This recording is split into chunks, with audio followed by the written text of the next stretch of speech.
은혜도 모르는 년아. 5천만 원 당장 결제해. 전 시어머니의 비명 같은 고함이 전화기를 뚫고 나왔습니다. 뒤로는 예식장 직원과 신랑이 하는 전 남편의 고성이 뒤섞여 들렸죠. 이혼한 지 겨우 3일밖에 안 됐는데 시누이 결혼식 식대를 내라니요. 저는 입꼬리를 천천히 올리며 말했습니다. 생판 남한테 왜 전화하세요? 끊을게요. 툭 통화 종료 버튼을 누르자 손끝이 떨렸어요. 하지만 떨린 건 분노가 아니라 각오였습니다. 5년 동안 호구 며느리로 바친 월급, 신용, 그리고 자존심. 이제 그 빚을 받으러 갈 차례였거든요. 오늘의 사연 시작 전에 구독과 좋아요 눌러주시면 집안에 동기운과 행운이 가득할 겁니다. 법원 정문을 빠져나오는 제 손에는 이혼 확정 서류가 들려 있었습니다. 5년이었죠. 꼬박 5년 동안 제 월급 통장은 매달 텅텅 비었고 시어머니 김자옥의 병원비, 시누이의 학원비, 전 남편 박민환의 사업 자금까지 제 이름 석 자로 된 카드와 통장이 감장했습니다. 돌아온 건 위자료 한 푼 없는 깨끗한 이혼 도장 하나뿐이었죠. 낡은 원룸 현관문을 열자 곰팡이 냄새가 코를 찔렀습니다. 이삿짐이라고 해봐야 캐리어 하나와 종이 상자 2개가 전부였어요. 저는 찬 마룻바닥에 캐리어를 눕히고 그 위에 털썩 앉았습니다. 텅 빈 방 안에 제 숨소리만 울렸죠. 그로부터 정확히 3일 뒤 토요일 아침이었습니다. 스마트폰 화면에 모르는 번호가 떴어요. 저는 아무 생각 없이 통화 버튼을 눌렀습니다. 지원아. 귀청을 찢는 날카로운 목소리가 고막을 때렸습니다. 김자옥이었어요. 분명히 차단해 둔 번호였는데 다른 전화기로 건 게 틀림없었죠. 어머니, 아니 김자옥 씨. 무슨 일이세요? 저는 일부러 천천히 낮은 목소리로 받았습니다. 무슨 일이냐고. 너 지금 당장 예식장으로 와. 카드 들고. 김자옥의 목소리 뒤로 웅성거리는 사람들 소리가 들렸습니다. 오늘이 시누이의 결혼식 날이라는 걸 그제야 떠올렸죠.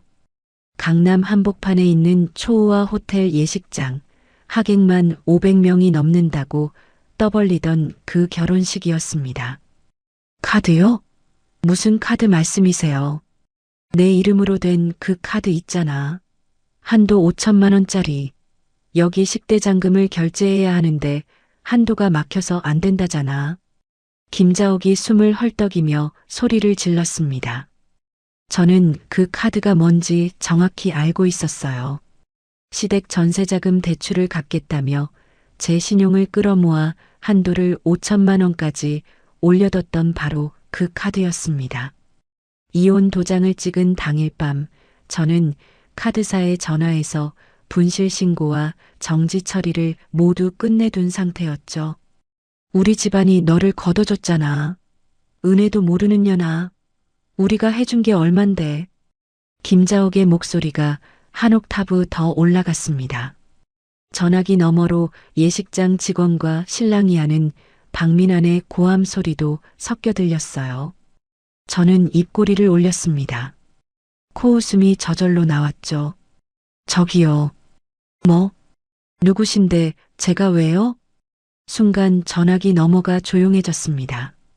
지금 뭐라고 했어? 이혼했잖아요. 3일 전에. 법적으로 생판 남이에요, 저희. 남의 결혼식 식대를 왜 제가 내요? 김자옥이 뭔가 더 소리치려 했지만 저는 통화 종료 버튼을 눌러버렸습니다. 그리고 그 번호도 차단 목록에 추가했죠. 스마트폰을 내려놓자 손이 미세하게 떨리고 있었습니다. 저는 떨리는 손을 꽉 쥐고 천장을 올려다봤어요. 가슴이 쿵쿵 뛰었지만 입가에는 웃음이 걸려 있었습니다. 그 시각 예식장 로비에서는 난리가 나고 있었을 겁니다. 나중에 전해 들은 이야기로는 카드가 막혀서 식대 5천만 원을 결제하지 못한 김자옥과 박민환이 예식장 연애 담당 직원과 로비 한가운데서 고성을 주고받았다고 해요. 하객들이 모두 고개를 돌렸고 예비 사돈댁 식구들은 얼굴이 새하얗게 질렸다고 합니다. 결국 체면이 깎일 대로 깎인 예비 사돈댁 회장님이 이를 악물고 자기 카드를 내밀어 5천만 원을 대신 결제했다고 하죠. 예식은 겨우 진행됐지만 사돈댁의 눈빛은 이미 싸늘하게 식어 있었을 겁니다. 그날 저녁이었습니다. 스마트폰에 모르는 번호로 문자가 쏟아지기 시작했어요. 네 직장 가만 안 둔다. 네 부모한테도 찾아갈 거야. 평생 가만 안 놔둔다. 두고 봐. 박민환이었습니다. 다른 사람 번호를 돌려가며 문자를 보내고 있었죠. 저는 하나하나 화면을 캡처했습니다. 날짜, 시간, 발신 번호가 모두 찍히도록 꼼꼼하게요. 이건 접근금지 신청과 협박죄 고소에 쓸 증거였습니다. 50통이 넘는 문자를 모두 저장한 뒤 저는 스마트폰을 내려놓고 옷장을 열었습니다. 내일 입고 갈 깔끔한 셔츠를 꺼내 옷걸이에 걸었죠. 그리고 서랍에서 작은 녹음기를 하나 꺼내 충전기에 꽂았습니다. 저는 내일 아침 박민환과 김자옥이 제 회사로 쳐들어올 거라는 걸 직감하고 있었어요. 회사 1층 메인 로비에는 스피드 게이트가 있고 보안 요원들이 상주하고 있었습니다. 저는 당직 보안팀장에게 전화를 걸었어요. 팀장님, 강지원 대리입니다. 내일 아침에 외부인이 저를 찾아와서 소란을 피울 수 있습니다. 미리 말씀드려요. 보안팀장이 알겠다고 답했습니다. 저는 전화를 끊고 녹음기의 충전 표시 등을 확인했어요. 빨간 불빛이 깜빡이고 있었습니다. 저는 침대에 누워 천장을 바라봤습니다. 심장은 여전히 빠르게 뛰고 있었지만 머릿속은 오히려 맑아지고 있었어요. 다음 날 아침 8시 30분, 저는 평소보다 10분 일찍 회사에 도착했습니다. 코트 안주머니에 녹음기를 넣고 녹음 버튼을 눌러둔 상태였죠. 1층 메인 로비는 출근하는 직원들로 가장 붐비는 시간이었습니다. 스피드 게이트를 통과해 엘리베이터 앞에 섰을 때 로비 입구 쪽에서 고함이 터졌어요. 강지원 나와. 박민환이었습니다. 김자옥도 옆에 붙어 있었어요. 두 사람은 출입증 없이 스피드 게이트를 밀어 넘으려 했고 보안 요원 2명이 양쪽에서 팔을 잡아 막아섰습니다. 손 놔. 내가 누군지 알아. 여기 직원 남편이야. 박민환이 보안 요원의 손을 뿌리치며 악을 썼습니다. 전 남편이겠죠. 보안 요원이 단단한 목소리로 받아쳤어요. 출입증 없으시면 들어가실 수 없습니다. 그 순간 김자옥이 바닥에 주저앉더니 그대로 드러눕기 시작했습니다. 로비 대리석 바닥 위에 온몸을 뻗은 김자옥이 천장을 향해 소리쳤어요. 강지원이 그년이 우리 집안 재산을 다 빼돌려 먹고 도망갔어. 기획 이혼이야. 희대의 꽃뱀이라고. 출근하던 직원들이 우르르 발걸음을 멈췄습니다. 수십 개의 시선이 로비 한가운데로 쏠렸죠. 제 이름을 아는 같은 층 직원 몇 명이 저를 번갈아 쳐다봤어요. 저는 숨을 한번 깊이 들이마셨습니다. 코트 안주머니에 녹음기가 돌아가고 있다는 걸 확인하고 엘리베이터 앞에서 몸을 돌려 그들 쪽으로 걸어갔습니다. 숨지 않기로 했어요. 김자옥 씨. 저는 스피드 게이트 앞에 서서 바닥에 드러누운 김자옥을 내려다봤습니다. 바닥이 차가우실 텐데 일어나시죠. 인연이 지금 뻔뻔하게. 김자옥이 벌떡 일어나며 손가락으로 제 얼굴을 가리켰습니다. 너 때문에 우리 딸 파혼당할 뻔했어. 사돈댁한테 5천만 원 빚졌어. 네가 카드를 막아버려서. 박민환도 보안 요원 사이로 얼굴을 들이밀며 이를 드러냈습니다. 지원아, 너 진짜 이럴 거야? 5년 동안 같이 산 정이 있지. 이게 사람이 할 짓이야? 정이요? 저는 박민환의 눈을 똑바로 바라봤습니다. 내 월급으로 당신 어머니 병원비 냈을 때는 정이 있었어? 내 카드로 당신 사업 자금 돌렸을 때는? 박민환의 눈이 흔들렸습니다. 하지만 곧 목소리를 더 높여 소리쳤죠. 그러니까 네가 빼돌린 거 다 토해내라고. 여기 사람들 다 봐. 이 여자가 사기꾼이야. 로비 천장 내 모서리에 설치된 CCTV의 빨간 불빛이 깜빡이고 있었습니다. 저는 그 위치를 이미 알고 있었어요. 다각도에서 이 장면이 전부 녹화되고 있다는 뜻이었죠. 사기꾼은 법원에서 판단하는 거예요. 박민환 씨, 저는 차분하게 말하고 한 발짝 뒤로 물러섰습니다. 바로 그때 사이렌 소리가 들렸어요. 보안 요원이 이미 경찰에 신고를 마친 상태였습니다. 지구대 경찰 2명이 로비 유리문을 열고 들어왔죠. 신고받고 왔습니다. 무슨 상황입니까? 보안 요원이 상황을 설명했고 경찰은 박민환과 김자옥에게 다가갔습니다. 밖으로 나가셔야 합니다. 아니, 경찰관. 저 여자가 우리 돈을 빼돌려서. 김자옥이 경찰의 팔을 붙잡으며 하소연했지만 경찰은 표정 하나 바꾸지 않았습니다. 출입 권한이 없는 건물에서 소란을 피우시면 업무 방해입니다. 할 말씀이 있으시면 밖에서 하세요. 경찰 2명이 박민환과 김자옥의 양팔을 잡고 로비 밖으로 끌어냈습니다.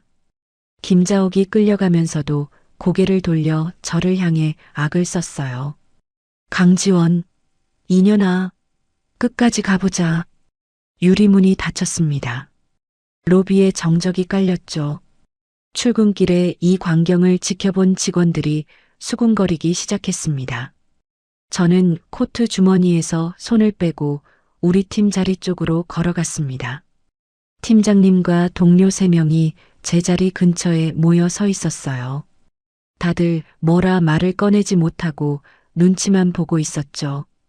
팀장님, 잠깐 시간 되시면 말씀드릴 게 있습니다. 저는 자리에 가방을 내려놓고 서류 봉투 하나를 꺼냈습니다. 안에는 지난 5년간 시댁에 보낸 송금 내역서와 이혼 판결문 사본이 들어 있었어요. 저는 그 서류들을 팀장님 앞에 펼쳤습니다. 결혼 생활 동안 시댁에 들어간 돈 내역입니다. 그리고 이건 이혼 판결문이에요. 제가 빼돌린 건 1원도 없습니다. 팀장님이 서류를 훑어보다가 고개를 들었습니다. 강대리, 고생 많았네. 팀장님이 서류를 접어 제게 돌려주며 조용히 말했어요.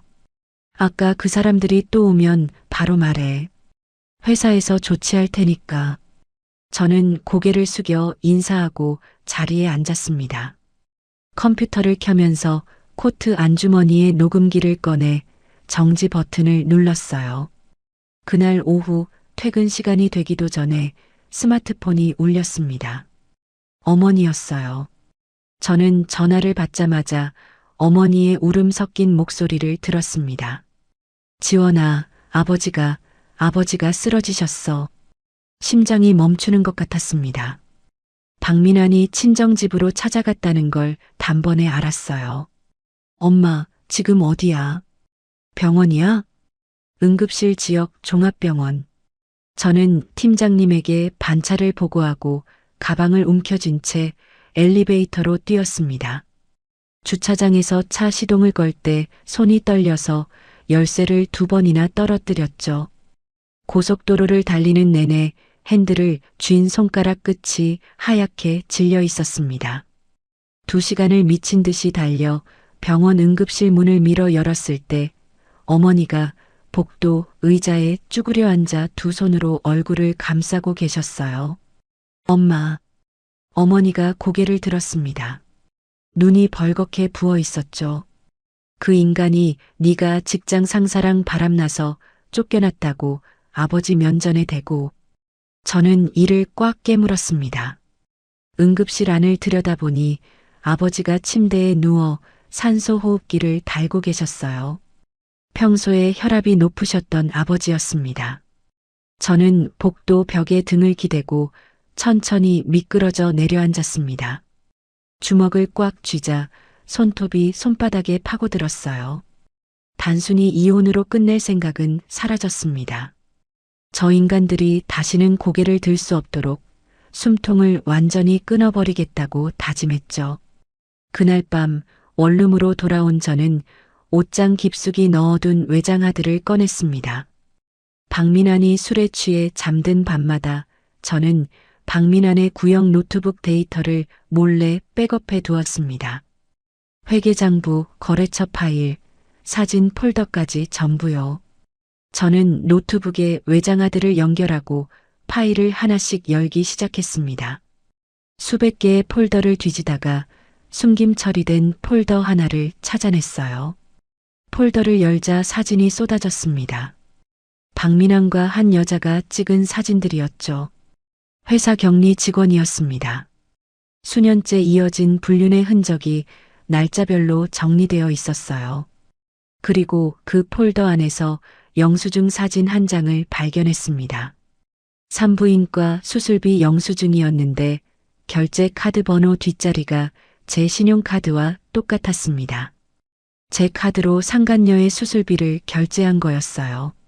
저는 모니터 앞에서 한참을 움직이지 못했습니다. 손가락 끝이 차가워지고 있었지만 눈은 마르게 떠져 있었죠. 아버지가 안정을 찾으신 건 이틀 뒤였습니다. 의사가 당분간 절대 안정이 필요하다고 했고 어머니가 병실을 지키겠다고 하셨어요. 저는 어머니의 손을 꼭 잡았다가 놓고 서울로 올라가는 차에 올랐습니다. 조수석에는 서류 가방이 놓여 있었죠. 외장하드에서 뽑아낸 사진들, 영수증, 회계장부 출력물, 그리고 지난 5년간의 송금 내역서까지 빠짐없이 챙긴 가방이었습니다. 오후 2시 강남의 한 오피스 빌딩 7층에 있는 법률사무소 문을 밀고 들어갔습니다. 오수진 법률사무소라고 적힌 간판 아래로 깔끔한 접수대가 보였어요. 예약하신 강지원 씨, 안쪽으로 들어가시면 됩니다. 상담실 문을 열자 오수진 변호사가 책상 앞에 앉아 있었습니다. 검은 정장에 안경을 밀어 올리고 있는 모습이 첫인상부터 차가웠어요. 악수를 청하는 손도 군더더기 없이 짧게 잡았다 놓았죠. 앉으세요. 전화로 대략 들었는데 서류를 직접 보고 싶어서 오시라고 한 겁니다. 저는 가방 지퍼를 열고 서류 뭉치를 책상 위에 쏟아냈습니다. 이건 제 통장에서 시댁으로 보낸 송금 내역이에요. 5년치 전부 있습니다. 오수진 변호사가 송금 내역을 펼쳐들었습니다. 매달 200만 원에서 300만 원씩 이게 전부 시댁 생활비와 대출 상환금이었어요? 네. 그리고 이건 제 신용카드를 써서 상간녀의 산부인과 수술비를 결제한 영수증이에요. 카드 번호 뒷자리가 제 카드랑 일치합니다. 오수진 변호사가 영수증을 들어 올려 눈높이에서 확인하더니 안경 너머로 저를 바라봤습니다. 이건 불륜 사진들이고요. 전 남편 노트북에서 백업해뒀습니다. 날짜별로 정리돼 있어요. 본인이 직접 백업한 거예요? 네. 박민환이 술에 취해 잠들 때마다요. 오수진 변호사의 입꼬리가 아주 미세하게 올라갔습니다. 그리고 이게 마지막입니다. 저는 가방 바닥에서 두꺼운 출력물 뭉치를 꺼냈어요. 박민환의 회사 회계 장부예요. 매출 대비 지출이 안 맞는 항목이 수두룩합니다. 회사 돈을 빼돌린 흔적이에요. 오수진 변호사가 장부를 넘기는 속도가 빨라졌습니다. 중간중간 볼펜으로 숫자 옆에 동그라미를 치더니 장부를 책상에 내려놓고 의자 등받이에 몸을 기댔어요. 강지원 씨, 이건 단순한 이혼 소송건이 아니에요. 네, 알고 있습니다. 남의 이름을 빌려 대출을 받은 건 사기고 회사 돈을 빼돌린 건 횡령이에요. 형사사건으로 갈 수 있는 무게예요. 오수진 변호사가 볼펜을 책상 위에 똥 내려놓으며 말했습니다. 수입료는 어떻게 생각하고 오셨어요? 저는 솔직하게 대답했습니다. 지금 제 통장에 남은 돈이 거의 없습니다. 월급도 빠듯하고요. 오수진 변호사가 잠시 저를 뚫어지게 보더니 서랍에서 계약서 양식 한 장을 꺼냈어요. 제안이 하나 있어요. 수입료를 선불로 받지 않겠습니다.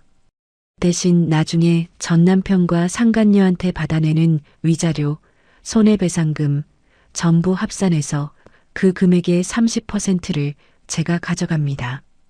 30%요? 적다고 생각하면 다른 데 가셔도 돼요. 대신 거기선 착수금만 수천만 원 부를 겁니다. 저는 계약서를 들여다봤습니다. 한 줄 한 줄 읽어 내려가다가 마지막 서명란에서 시선을 멈췄죠. 받아낼 수 있다는 확신이 있으니까 이런 조건을 거시는 거죠? 오수진 변호사가 안경을 벗어 책상에 놓으며 대답했습니다. 확신이 아니라 강지원 씨가 모아온 증거가 그만큼 단단하다는 겁니다. 이 정도 준비를 해온 의뢰인은 처음이에요. 저는 볼펜을 집어들고 서명란에 이름을 적었습니다. 도장을 찍는 손에 힘이 들어갔죠. 계약서 잉크가 마르기도 전에 오수진 변호사가 코트를 집어들었습니다. 지금 바로 움직여야 해요. 박민환이 당신 이름으로 대출받았던 저축은행, 본점이 어디예요? 서초동이요.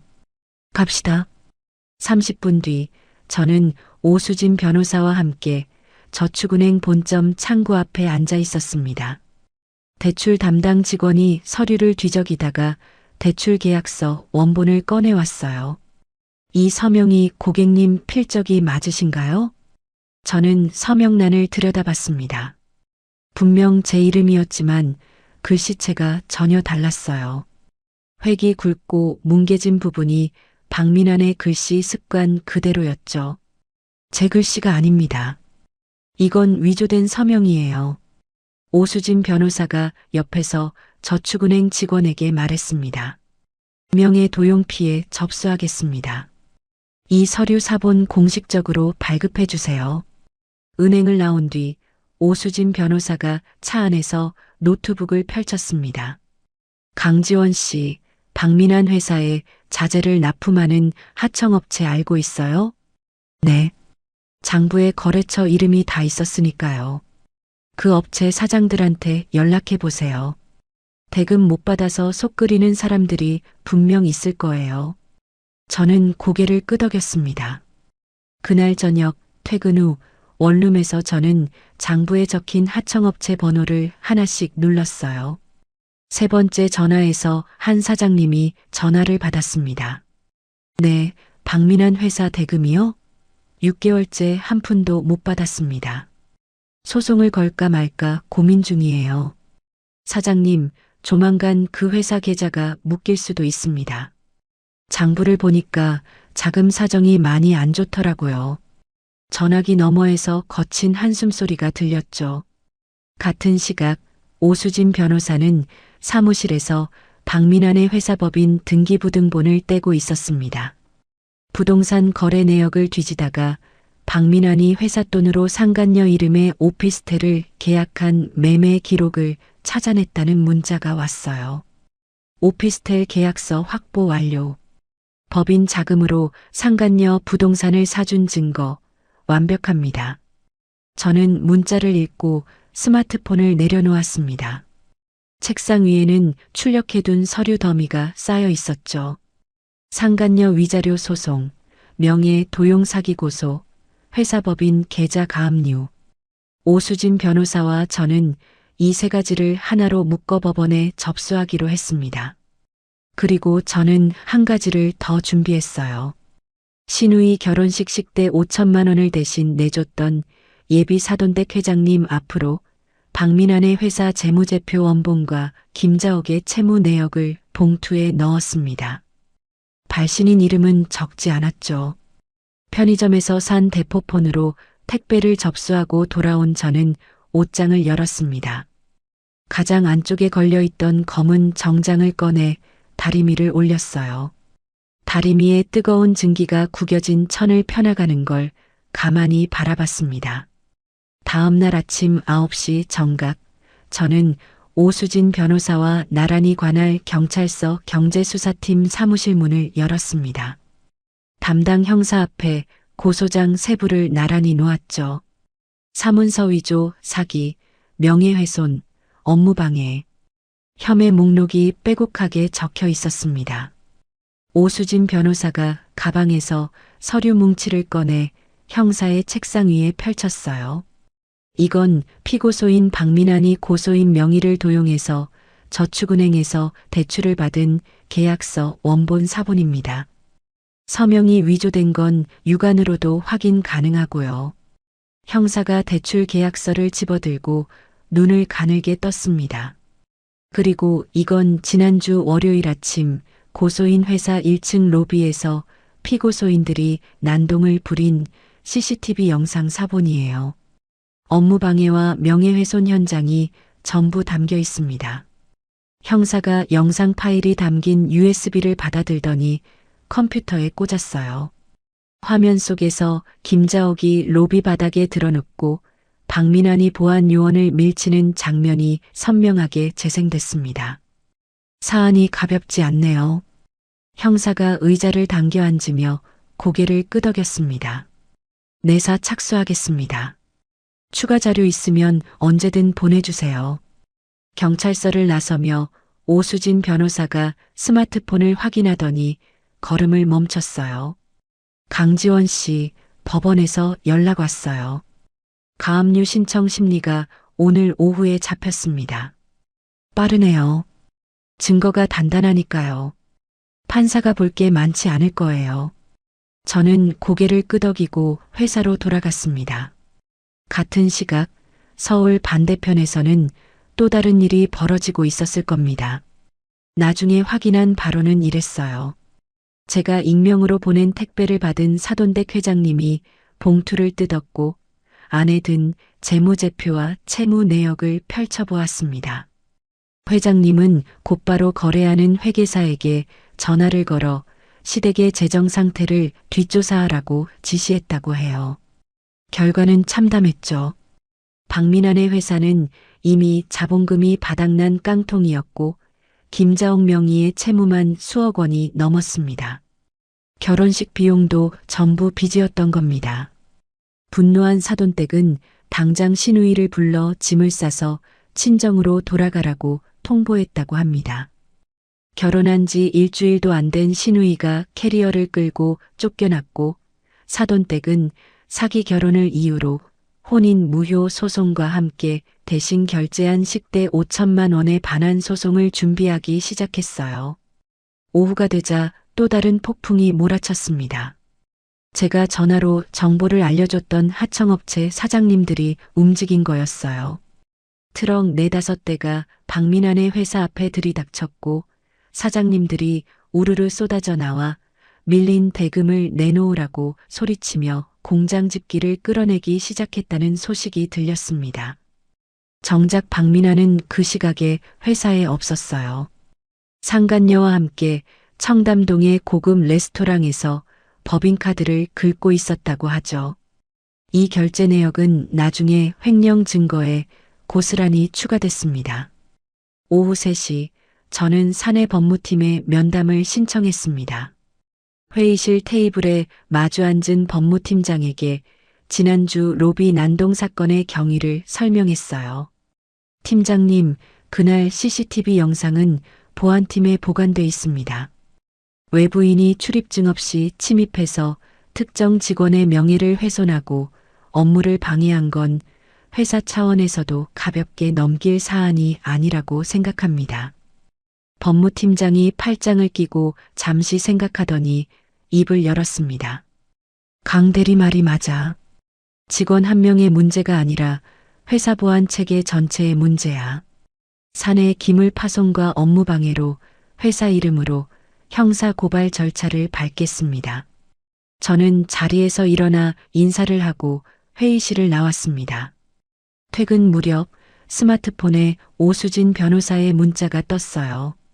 법원에서 가압류 인용 결정 나왔습니다. 박민환 개인 계좌 전부와 회사법인 통장, 오늘부로 입출금 완전 동결. 저는 문자를 2번 읽었습니다. 화면 위의 글자들이 눈에 또렷하게 박혔죠. 이 소식이 박민환에게 전해졌을 때 시댁은 이미 사방에서 무너지고 있었을 겁니다. 파혼당해 친정으로 돌아온 시누이, 하청업체들에게 공장을 뒤집어 엎긴 회사, 계좌가 꽁꽁 묶인 박민환, 그리고 사돈댁의 소송장과 사채업자들의 독촉에 시달리기 시작한 김자옥. 그날 밤 원룸 책상 앞에 앉아 서류를 정리하는데 스마트폰이 울렸습니다. 오수진 변호사였어요. 강지원 씨, 지금 상황 정리해 드릴게요. 네, 듣겠습니다. 형사 고소 접수 완료, 가압류 인용 완료, 회사 차원의 고발도 내일 접수 예정. 사돈댁 쪽에서도 별도로 소송을 준비하고 있다는 정보가 들어왔어요. 전부 동시에 터진 거네요. 강지원 씨가 심은 씨앗이 한꺼번에 싹을 틔운 겁니다. 오수진 변호사가 전화를 끊기 전에 한마디를 덧붙였어요. 내일부터 저쪽에서 합의를 들고 올 수도 있어요. 어떤 연락이 와도 직접 받지 마세요. 전부 제 번호로 돌리세요. 알겠습니다. 전화를 끊고 스마트폰을 책상에 내려놓았습니다. 저는 의자 등받이에 기대어 천장을 올려다봤어요. 5년 동안 꾹꾹 눌러 담았던 것들이 하나씩 제자리를 찾아가고 있었습니다. 며칠 뒤 아침, 저는 오수진 변호사와 함께 박민환의 회사 건물 앞에 섰습니다. 오수진 변호사의 손에는 고소장 사본과 내용 증명이 빼곡히 든 서류 가방이 들려 있었죠. 건물 1층 입구부터 분위기가 심상치 않았어요. 유리문에 금이 가 있었고 복도 바닥에 종이 뭉치와 택배 상자가 어지럽게 널려 있었습니다. 하청업체 사장님들이 다녀간 흔적이 역력했죠. 사무실 문을 열자 고함 소리가 먼저 쏟아졌습니다. 오빠가 이 지경을 만들어 놓고 나보고 어쩌라고. 신우이였어요. 캐리어 하나를 끌고 사무실 한가운데 서서 박민환을 향해 손가락질을 하고 있었습니다. 나한테 왜 소리를 질러? 사돈댁이 파혼한 게 내 탓이야. 박민환이 책상을 내리치며 받아쳤죠. 김자옥은 구석의 소파에 쪼그려 앉아 스마트폰을 붙들고 있었는데 쉴 새 없이 어디론가 전화를 걸고 있었습니다. 아마 돈을 빌릴 곳을 찾고 있었을 거예요.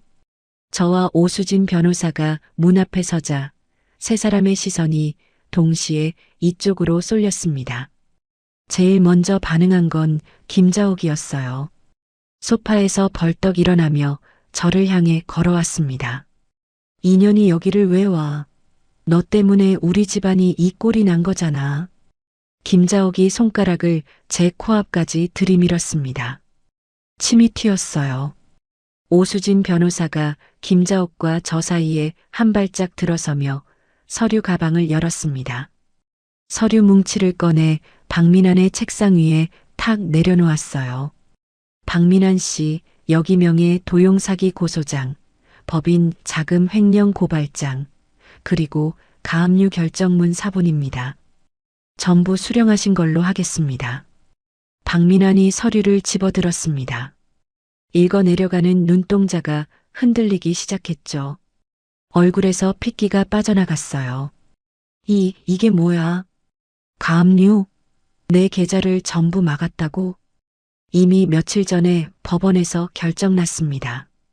개인 계좌와 법인 통장 전부요. 오수진 변호사가 무표정하게 대답했습니다. 박민환이 서류를 구기려고 두 손에 힘을 줬어요. 저는 그 순간을 기다리고 있었습니다. 코트 안주머니에서 사진 출력물 묶음을 꺼냈죠. 박민환 씨, 이것도 같이 보세요. 저는 사진을 한 장씩 책상 위에 내려놓았습니다.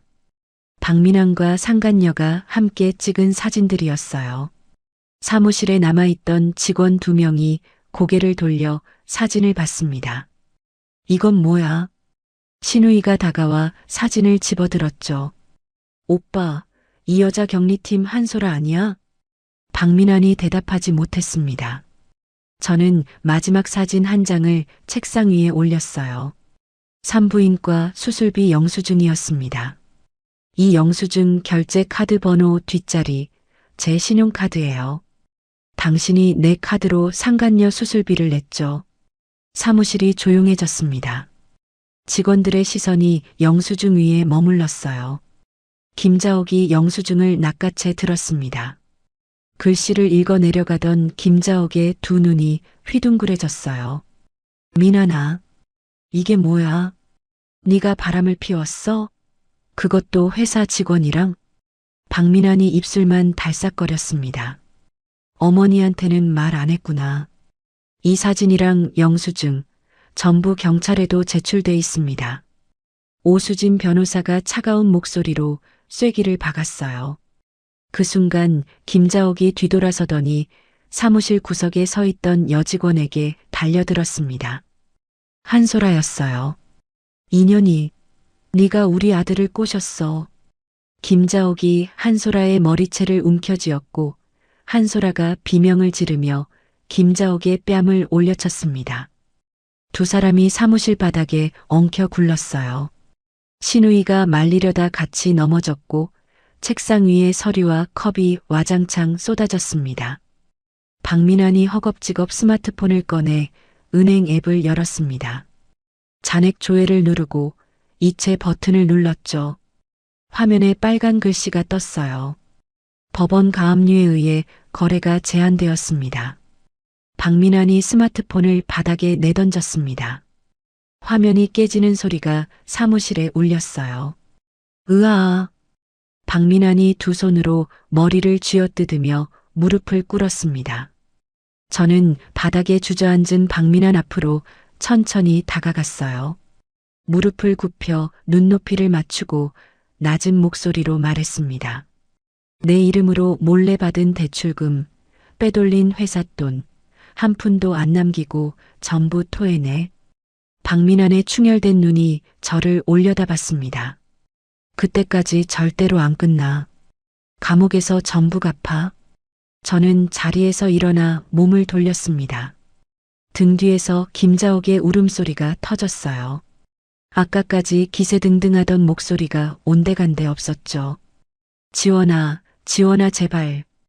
김자옥이 무릎으로 기어와 제 바지가랑이를 붙잡았습니다. 살려줘. 이 늙은 것이 잘못했어. 한 번만 봐줘. 저는 발을 멈추고 고개를 돌려 바닥에 엎드린 김자옥을 내려다봤습니다. 콧물과 눈물이 범벅된 얼굴이었어요. 저는 김자옥의 손가락을 바지에서 하나씩 떼어냈습니다. 마지막 손가락까지 떼어내고 아무 말 없이 몸을 돌렸죠. 오수진 변호사가 사무실을 둘러보며 마지막으로 입을 열었습니다. 경찰 내사가 이미 시작됐습니다. 서류 한 장이라도 없애면 증거인멸로 즉시 구속수사 들어갑니다. 명심하세요. 오수진 변호사가 서류 가방을 닫고 먼저 사무실을 나섰어요. 저는 문 앞에서 한 번 뒤를 돌아봤습니다. 바닥에 쓰러진 박민환, 머리채를 붙잡고 울부짖는 김자옥과 한솔아, 그리고 캐리어 손잡이를 쥔 채 넋이 나간 신우이. 5년 동안 제 피를 빨아먹고 살던 사람들이 서로를 물어뜯고 있었죠. 저는 사무실 문을 닫고 복도를 걸어 나왔습니다. 건물을 빠져나오자 이른 봄바람이 얼굴을 스쳤어요. 저는 깊이 숨을 들이마시고 주차장으로 발걸음을 옮겼습니다. 일주일이 지나고 저는 조금씩 일상을 되찾아가고 있었습니다. 아침에 출근하고 업무를 보고 퇴근 후에는 병원에 계신 아버지께 전화를 드리는 평범한 하루가 반복됐어요. 그 평범함이 깨진 건 수요일 오전이었습니다. 강대리, 잠깐 인사팀으로 와볼래요? 인사팀 과장님의 목소리가 평소와 달랐어요. 뭔가 말하기 불편한 걸 억지로 꺼내는 사람의 톤이었죠. 인사팀 회의실에 들어서자 과장님이 서류 한 장을 밀어냈습니다. 법원에서 온 건데 강대리 급여에 가압류가 설정됐어요. 그리고 지금 살고 있는 사택 전세 보증금에도요. 저는 서류를 집어들었습니다. 글자가 눈에 들어오지 않아서 2번, 3번 읽어야 했어요. 채권자란에는 처음 보는 사채업자의 이름이 적혀 있었습니다. 채무 내용은 1억 원짜리 차용증, 그리고 채무자 란에 제 이름과 주민등록번호가 찍혀 있었죠. 저는 이 사람한테 돈을 빌린 적이 없습니다. 나도 그렇게 생각은 하는데 법원 결정이 나와버리면 일단 급여 지급이 묶여요. 이거 풀려면 법적 절차를 밟아야 해. 과장님이 미안한 표정을 지었습니다. 회의실을 나온 저는 복도를 걸으며 서류를 다시 들여다봤어요. 차용증에 찍힌 인감도장이 눈에 들어왔습니다. 제 인감이었어요. 하지만 저는 이 차용증을 쓴 적이 없었죠. 박민환이었습니다. 이혼 전에 제 인감도장을 몰래 가져간 거였어요. 그걸로 1억 원짜리 가짜 빚서류를 만들어서 사채업자에게 넘긴 겁니다. 서류상 제 인감이 찍혀 있으니 법원은 사채업자의 가압류 신청을 받아들인 거였죠. 다리에 힘이 풀렸습니다. 급여가 묶이면 당장 다음 달 월세도 낼 수 없었어요. 바깥도 교통비도 아버지 병원비도 전부 막히는 거였습니다. 저는 비상구 계단을 밀고 나가 콘크리트 바닥에 주저앉았어요.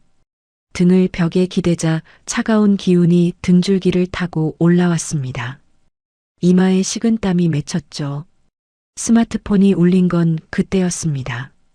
어머니였어요. 엄마, 무슨 일이야? 전화기 너머로 유리가 깨지는 소리가 들렸습니다. 그리고 김자옥의 고함이요. 이 집 당장 우리한테 넘겨. 안 그러면 가만 안 둬. 엄마 지금 어디야? 지원아, 그 사람들이 마당으로 들어왔어. 유리창을 깨고. 어머니의 목소리가 떨리고 있었습니다. 아버지 괜찮아? 아버지가 전화기를 들었는데 그 여자가 빼앗아서 바닥에 던졌어. 전화 너머로 신우이의 날카로운 비명소리가 섞여 들렸어요. 파혼 위자료 물어내. 이진명에 당장 넘겨. 김자옥과 신우이가 친정집에 쳐들어간 거였습니다. 파혼당한 신우이의 위자료를 빌미로 부모님 시골집 명의를 넘기라며 난동을 부리고 있었죠. 저는 계단 바닥에서 벌떡 일어났습니다. 다리가 후들거렸지만 손으로 무릎을 짚고 버텼어요. 월급 통장이 묶인 동시에 부모님이 위험에 빠졌습니다. 숨이 턱 막혔어요. 눈앞이 하얗게 번쩍하더니 시야가 흐려졌습니다. 저는 입술을 깨물었어요. 피 맛이 혀에 번졌죠. 흐려지던 시야가 돌아왔습니다. 스마트폰을 꺼내 오수진 변호사에게 전화를 걸었어요. 손가락이 떨려서 번호를 2번이나 잘못 눌렀습니다. 변호사님, 저 강지원입니다. 무슨 일이에요? 목소리가 왜 그래요? 급여에 가압류가 걸렸어요. 박민환이 제 인감도장을 훔쳐서 1억 원짜리 가짜 차용증을 만든 것 같습니다. 사채업자가 그걸로 법원에 가압류를 신청한 거예요. 뭐라고요? 그리고 지금 이 순간 김자옥이랑 신우이가 제 친정집에 쳐들어갔어요. 유리창을 깨고 부모님을 위협하고 있습니다. 전화기 너머에서 잠시 침묵이 흘렀어요. 오수진 변호사가 숨을 한 번 내쉬더니 아까보다 한 톤 낮고 단단한 목소리로 말했습니다. 강지원 씨, 잘 들어요. 네. 박민환이 남의 도장을 훔쳐서 가짜 서류를 만든 건 사문서 위조예요. 거기에 흉기 들고 남의 집에 침입한 건 특수주거 침입이고요. 둘 다 구속수사가 원칙인 중범죄입니다. 오수진 변호사의 목소리에 감정이 없었어요. 사실만 나열하는 차가운 톤이었죠. 저 사람들이 스스로 선을 넘어준 겁니다. 우리한테는 오히려 기회예요. 기회요? 민사로만 물고 늘어지면 길어져요. 근데 형사로 가면 빨라집니다. 도장 훔친 거, 가짜 서류, 흉기 침입, 이거 전부 묶어서 한 방에 넣을 수 있어요. 저는 전화기를 꽉 쥐었습니다. 지금 당장 뭘 해야 하죠? 첫째, 친정집에 혹시 CCTV나 홈캠 같은 거 있어요? 있어요. 아버지가 쓰러지신 다음에 제가 거실에 홈캠을 설치해뒀습니다. 오수진 변호사가 짧게 웃었어요. 바로 그거예요. 지금 바로 홈캠 앱 열어서 영상 확인하세요. 그리고 현장 영상이 녹화되고 있으면 즉시 경찰에 신고하세요. 흉기를 든 강도가 침입했다고요. 알겠습니다. 둘째, 가짜 차용 증거는 제가 맡을게요. 내일 아침에 필적 감정 신청부터 넣겠습니다. 강지원 씨는 오늘 안으로 자기 글씨가 담긴 자료를 최대한 많이 모아서 저한테 보내세요. 다이어리, 메모 뭐든요. 네, 바로 하겠습니다. 강지원 씨. 네. 흔들리지 마세요. 지금이 제일 중요한 고비예요.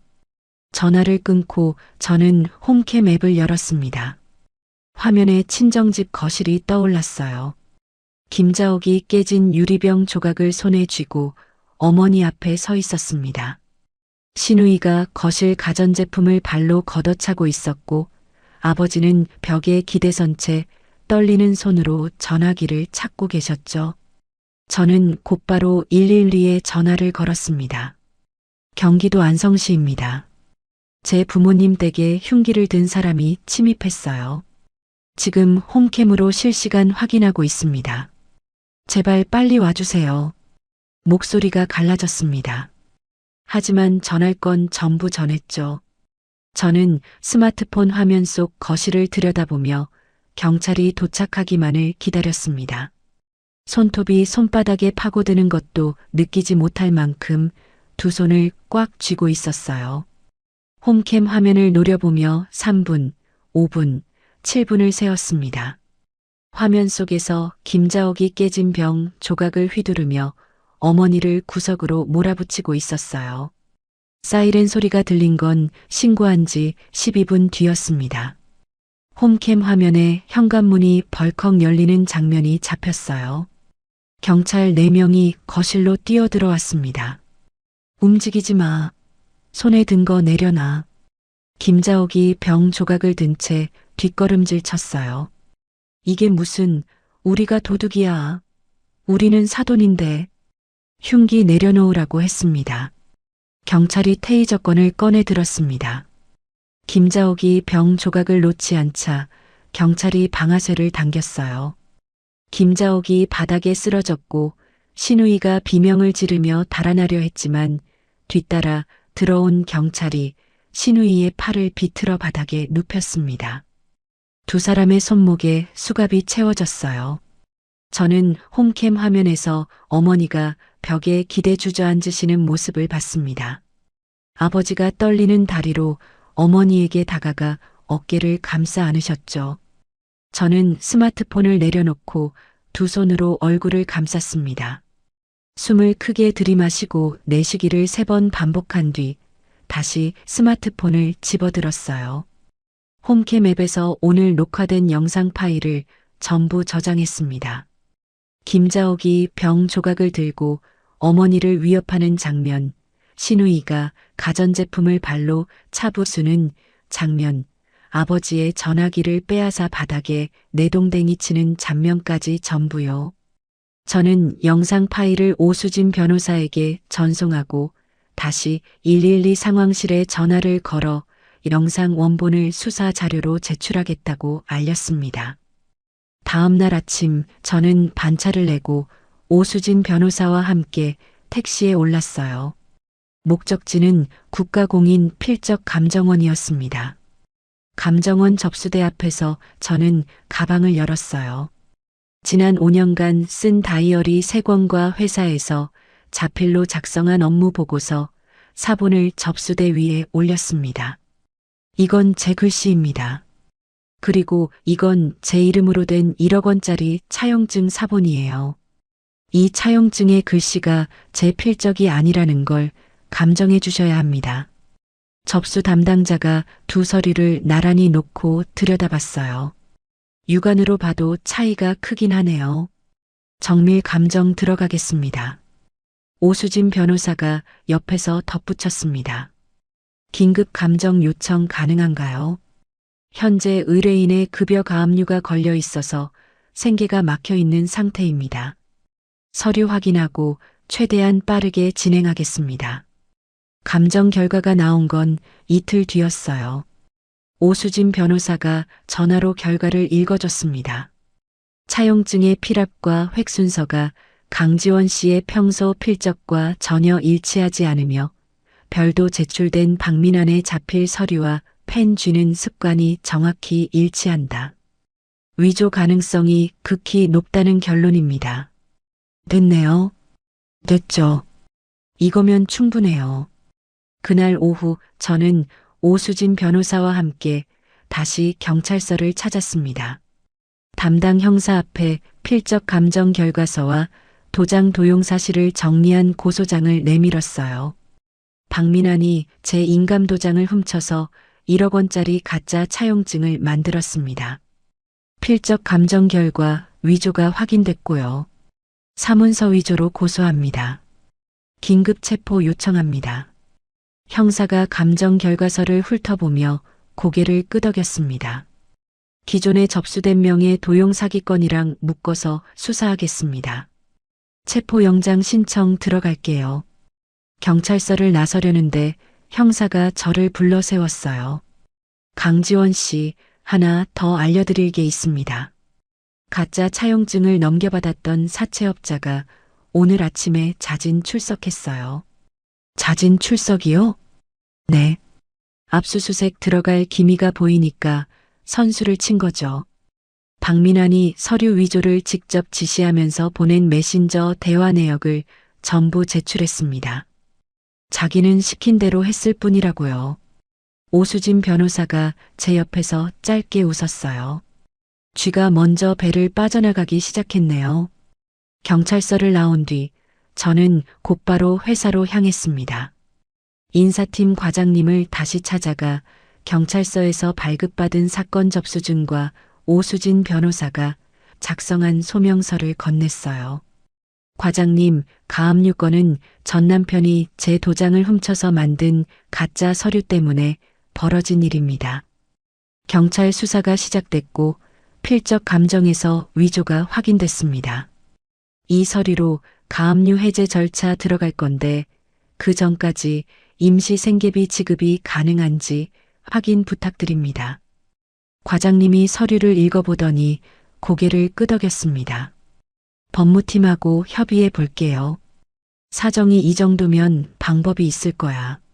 저는 인사했습니다. 자리로 돌아와 의자에 앉자 온몸에서 힘이 빠졌어요. 하지만 아직 끝이 아니었습니다. 그날 저녁 오수진 변호사에게서 문자가 왔어요. 박민환 긴급 체포영장 발부됨. 경찰이 지금 움직이고 있습니다. 2시간 뒤에 또 문자가 왔습니다. 박민환, 인천항 근처에서 체포됐습니다. 미랑 브로커를 만나려다가 잠복 중이던 형사한테 잡혔다고 합니다. 저는 문자를 읽고 스마트폰을 책상에 내려놓았어요. 도망치려 했다는 것까지 뻔한 사람이었죠. 다음 날 저는 안성병원에 계신 부모님을 찾아갔습니다.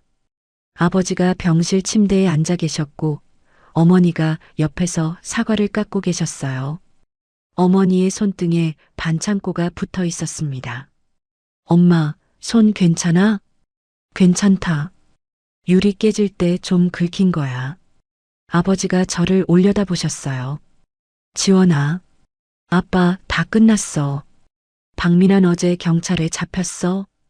김자옥이랑 신우이도 이미 체포됐고 아버지의 눈가가 붉어졌습니다. 아버지는 아무 말 없이 고개를 돌려 창밖을 바라보셨어요. 어머니가 사과를 깎던 손을 멈추고 앞치마로 눈물을 닦으셨습니다. 저는 침대 옆 의자에 앉아 어머니의 손을 잡았어요. 어머니가 제 손을 꼭 쥐셨습니다. 한참을 그렇게 앉아 있다가 저는 자리에서 일어나 병원을 나왔습니다. 주차장으로 걸어가며 스마트폰을 꺼냈어요. 오수진 변호사에게 전화를 걸었습니다. 변호사님, 부모님 뵙고 오는 길입니다. 어떠세요? 괜찮으세요? 이제 괜찮을 거예요. 내일 면회 가능합니다. 유치장에 박민환이랑 김자옥 둘 다 있어요. 저는 차 문을 열고 운전석에 앉으며 대답했습니다. 가겠습니다. 다음 날 아침 경찰서 유치장 면회실에 앉았습니다. 철창 너머로 박민환이 끌려 나왔어요. 양쪽에 경찰이 붙어 있었고 박민환의 얼굴은 이틀 사이의 10년은 늙어 보였습니다. 수염이 덥수룩했고 눈 밑에 시커먼 그림자가 내려앉아 있었죠. 박민환이 저를 보자 입술을 달싹거렸습니다. 지원아. 저는 아무 말 없이 박민환의 눈을 바라봤어요. 제발 고소 취하해줘. 합의하자. 뭐든 할게. 저는 의자에서 천천히 일어났습니다. 철창에 한 발짝 다가가 낮은 목소리로 말했어요.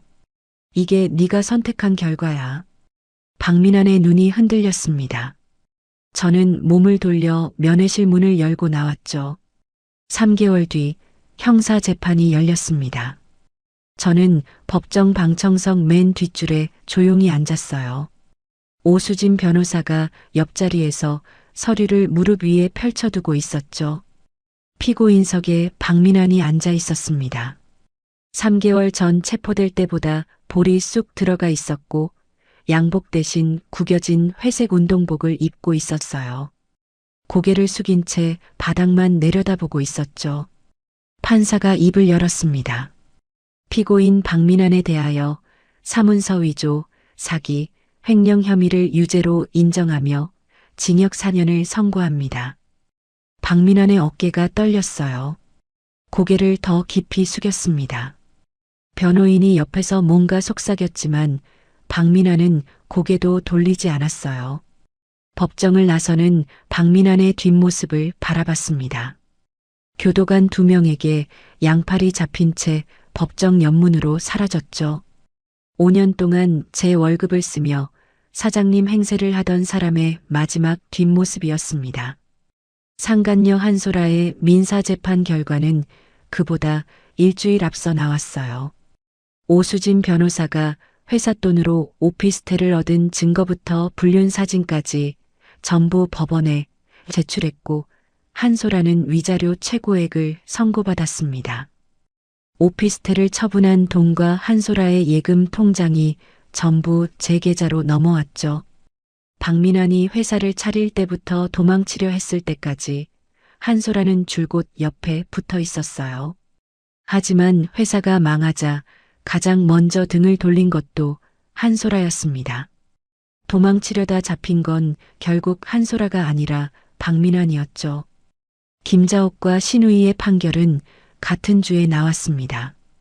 흉기를 들고 남의 집에 침입한 혐의로 징역형의 집행유예와 거액의 벌금이 선고됐어요. 법정에서 김자옥이 판사를 향해 무릎을 꿇었습니다. 판사님, 저는 그저 억울해서 그런 거예요.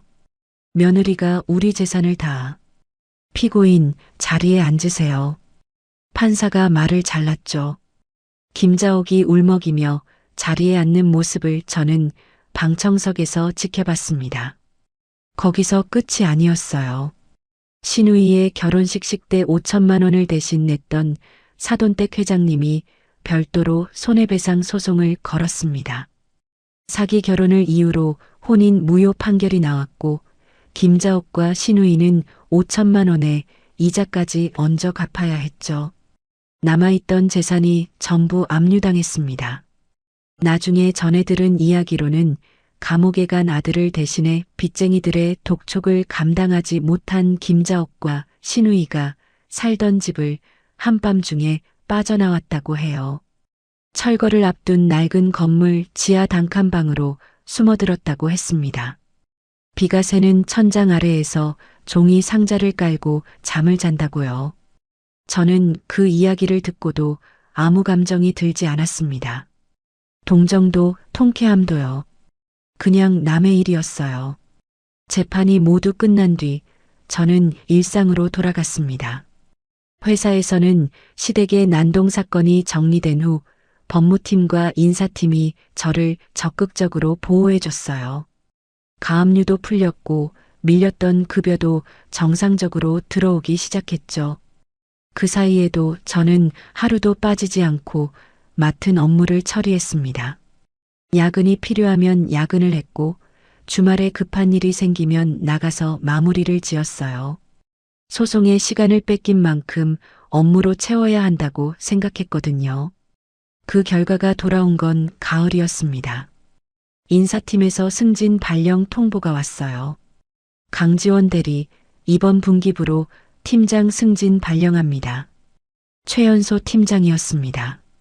통보를 받고 자리에 앉아 한참 동안 발령장을 들여다봤어요. 동료들이 축하한다고 어깨를 두드렸지만 저는 고개만 끄덕이고 가만히 앉아 있었습니다.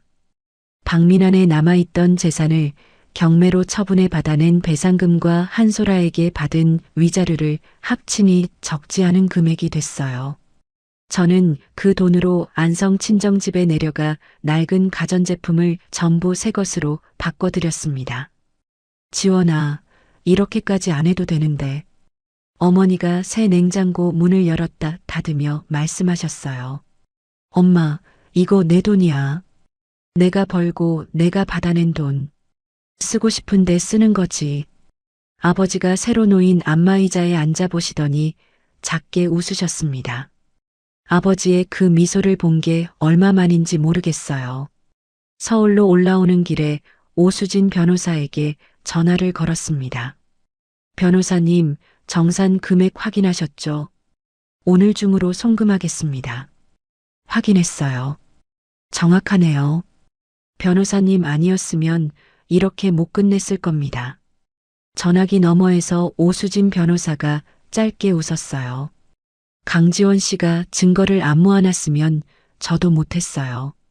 실력 있는 의뢰인이었습니다. 과찬이세요. 과찬 아니에요. 그나저나 다음 주에 시간 돼요? 신사동에 괜찮은 와인바가 새로 생겼거든요. 가죠.